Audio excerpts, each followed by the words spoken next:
In this video, we're going to take a look at the Model Mania Design Challenge from 2008. If you're unfamiliar with Model Mania, it's a design challenge held every year at SOLIDWORKS World where attendees are given a drawing like this and they're tasked with creating the part in SOLIDWORKS both as quickly and as accurately as possible. Now, if that wasn't enough, when they're finished with the part, they'll be given a second drawing with a series of changes and in some cases, such as this year, an additional task to perform. So we're going to create this part, and it's actually fairly simple. The real challenge comes in phase 2, where we'll look at simulation. For this, however, though, I am going to highlight the use of contour selections. This is a great example where the entire front view of this part can really be drawn in one sketch. And in fact, it's quite useful because a lot of the geometry is contingent upon one another. So let's go into SOLIDWORKS and start doing that. As I go ahead and create this geometry, again, keep in mind we will be using contour selection, so we can bypass some of the trimming steps that might be necessary. So in this case, I'll create the cylinder diameter and the bore through it, and then for the keyway, I'm simply going to go ahead and I'll type that width and we'll drop this on here. I'm going to locate this on the center by simply adding a midpoint relationship to the center. For the length of it, I'll dimension to the end of the keyway, and while holding my shift key, snap to the outside tangency of that circle. Now, you could trim this up. In some cases, you'll want to do this, but when you do that, notice what happens. It makes the keyway go underdefined. We can go ahead and add that dimension back that we removed, the 6, but it's still not located on the center. Well, if this keyway was centered, keep in mind, these two lines would be equal length.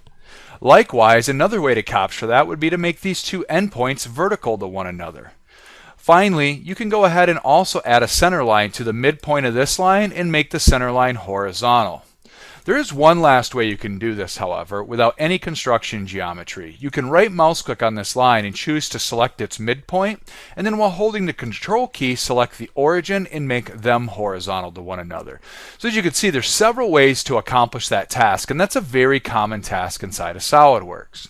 Now I'm going to go ahead and start on the slot on the outside. The slot tool inside of SOLIDWORKS is perfect for this, and in fact the center of this slotted arc happens to be right in the center of this part, so we'll use a center point slot. I'm going to go ahead and drag this out and then just drag my slot up and then drag out the size. You'll notice I had add dimensions enabled, so a lot of the dimensions have been included. But notice this 15.59. That's not actually how we're going to call this out. Instead, we're going to define this by a radius value. So I'll just delete that and add a new dimension. We'll update these values to their correct numbers, and in this case, the angle will be 30 degrees. And you'll notice that this slot is still free to move around the part. Well, there's actually two here, and what we're going to do is offset these. Now, I could do the calculation and determine that the offset in this case will in fact be 6 millimeters, and it'll add that dimension automatically. But that's not how it's called out on the drawing, so I'm going to delete that, and again, I'm going to add a radius value. The reason is what if one of these ever had to change? I don't want to have to go back through and continually update that offset value. These were defined individually from one another, so that's how I'm going to dimension them. The next thing we want to do is capture this line on the bottom, which is also tangent to the bottom of this arc. We'll just window select those and make them tangent to one another. And then finally, there's an arc here on the top. For this, we're going to go ahead and use a 3-point arc and attach it to the two pieces of geometry. Now you'll notice we will want to go in after the fact and make these tangent to one another to make sure that they are in fact tangent, and then we'll go ahead and add this radius value of 175. Now the next thing we want to do is create this pocket in the middle here, and offsets, this is another great example of where we'd use it.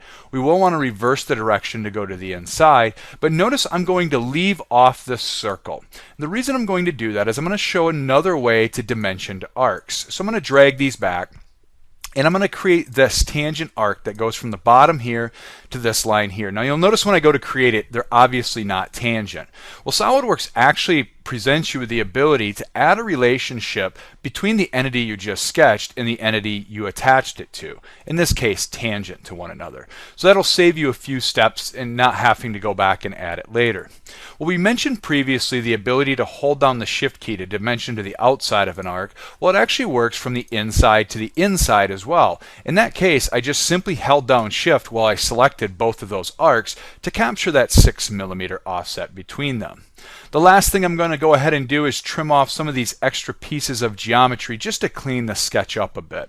So we have this sketch that represents the entire front profile. I want to now start creating geometry from this. So I'm going to go ahead and do this. I'm going to choose extrusion, and because there's multiple profiles in the sketch, SOLIDWORKS automatically enables selected contours. For the first feature, I'm going to just go ahead and select the cylindrical feature on the front and enter the 30mm depth for it. Now you'll notice the sketch goes away, it hides itself automatically, but we can go back into the feature manager tree and just reselect it. I'm then going to go ahead and choose extrusion again, and in this case this extrusion is 16mm wide. I will go in and use the offset tool though to capture that 2mm offset off from that back face. We've talked about that in previous videos, and we're going to do the same thing on this internal region here. In this case we're going to make it 14mm, and we're going to offset this 3. We're just going to add up the 2mm from the second feature we created and the additional 1mm that's needed. So we've got the bulk of the geometry. All that's left is to create a series of fillets. And if you've watched the previous videos in this series, you'll immediately know why I select faces, because it allows me to capture a lot of geometry all at once. But in this case, we are going to do these fillets in 2 steps. You'll notice that I create the fillets around the rib first and then the second set. And that's just to ensure that they're able to solve the way that we want them to look. Finally, there are a series of 4mm fillets on these front edges, and because they're only applied to those edges, that's what I'm going to select. So we've created the part rather rapidly, but if you look at the drawing, there's one other thing that's specified, that the material has to be applied to this part. Well, let's go ahead and do this. Applying the material in SOLIDWORKS is actually pretty easy. You simply right-click on the Materials node in the Feature Manager tree, and you can select one from your favorites, and the AISI 1020 that's specified is here, but let's look at the Edit Materials library. It's a big library in SOLIDWORKS, but it does more than just say what the material is. You'll notice that it also captures all the physical properties of the part, including things such as the yield strength and the tensile strength, which we'll be using in a moment to perform simulation. Additionally, it's also going to change the appearance of the part to look like that material, and it will automatically define the crosshatch used in a drawing. So a lot of things are set when you set the material, not just the name or just the color, but a lot of different properties. So as we pressed OK, you can see that the part does indeed look the way it was supposed to. So let's go ahead and save this. I'm going to overwrite a previous example that I did of this, and we're going to go ahead and flip to phase 2. Now when we look at the phase 2 drawing, we can see that the part itself doesn't change a whole lot, but there are some very unique notes at the bottom. We're going to be working with configurations to create a second version of this part. Then with these 2 versions, we're going to perform a simulation in our example using Simulation Express to analyze the 2 configurations and determine which one is strongest. So let's start by going back into SOLIDWORKS and making the new configuration.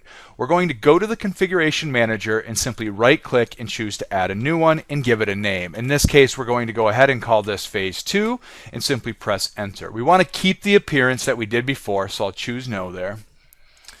And we now need to make some changes. So I'm going to double click on this feature, and one of the first changes is the thickness of these change. So for example, this one changes from 6 to 14.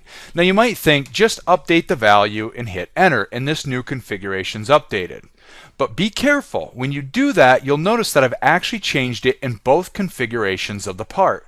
When you're changing dimensions for the first time, you'll want to be aware of the pull down to the right of the dimension. This pull down is where you can specify which configurations have this dimension, and by default they're always set to all configurations. So we're going to change this to this configuration and reset our default configuration. Now notice when I toggle between the two, there's a noticeable difference. Let's go ahead and do that to a few of the other dimensions on this. In this case, we're going to change this 14 millimeters over here to be 8 millimeters, and the offset value from the back, we're going to go ahead and again, only in this configuration, change it to 6. Now, when we rebuild the part, you can see it's drastically different from the first configuration. So within one file, we have 2 slightly different versions of the same part. But now comes the interesting piece. We need to perform an analysis on this part to determine which is strongest and capture the factor of safety. For this, we're going to go ahead and use SOLIDWORKS Simulation Express, which is available in every version of SOLIDWORKS. You may have to register it if it's the first time you've used it, but it's free of charge to anybody using SOLIDWORKS. It'll guide you through the process step by step, but we're going to go rather quickly and just show how to do this. The first thing we need to do is add a fixture. Where will the part be constrained? And in this case, we're going to choose this bore going through the part. Then we'll go ahead and apply that by pressing OK and choose Next. We could have added more if we wanted to. Next thing we want to do is add a force. And in this case, we're going to apply a force of 400 newtons to the face selected here. The next step we'll see is where we can choose our material. Now we already specified this, so notice that simulation automatically captured the Young's modulus and the yield strength of the part. So we can bypass this step and go right to running the simulation. This will go rather quickly, and when it's finished, SOLIDWORKS will give you a preview of how those forces will act on the part. If it's unexpected results, you can go back and change how you entered the parameters, but in this case it looks good. So when we look at the results, immediately we can see that the factor of safety for phase 2 is 2.8383. Now, one of the other things we might be interested in is looking at the von Mises stresses of this part. Here we can kind of see how the stresses are actually acting and where most of the load has been applied to the part. And we can see it's kind of down in this area here. Likewise, if we go back to the factor of safety, we can actually say, show me anywhere where that factor of safety falls below 3 in this case, and we can see that the weakest area of that part is about right there. So that was pretty easy to solve, but we need to compare this to the other version. So let's go ahead and say done viewing results, and we could generate a report, but I'm simply going to close this for right now and save my settings. All that's needed to check the results on the default configuration we made originally is to activate it, restart Simulation Express, and we literally can just skip through these steps because all the properties and specification we've defined are exactly the same. We just need to rerun the results. So again, very quickly, SOLIDWORKS shows us what it's looking like. We'll say yes and continue, show me the results, and we can see that this part is significantly stronger with a factor of safety of 4.4364. So in this case, if we were to look for anything below a factor of safety of 3, nothing shows up. Again, you could see the von Mises stresses, and we can see that they've moved further down that web as well. And this is because the way we've designed the web, we've changed the cross section to better handle the way the load's been applied to this part. So we're done with that. As you can see, we went through this Model Mania design contest and not only made the part rather quickly, we were able to see how strong it was fairly rapidly as well and compare the two different results to one another. If you'd like to learn more about Model Mania or SOLIDWORKS World, I highly encourage you to visit the links in the video below the video or on the blog page depending on where you're watching this.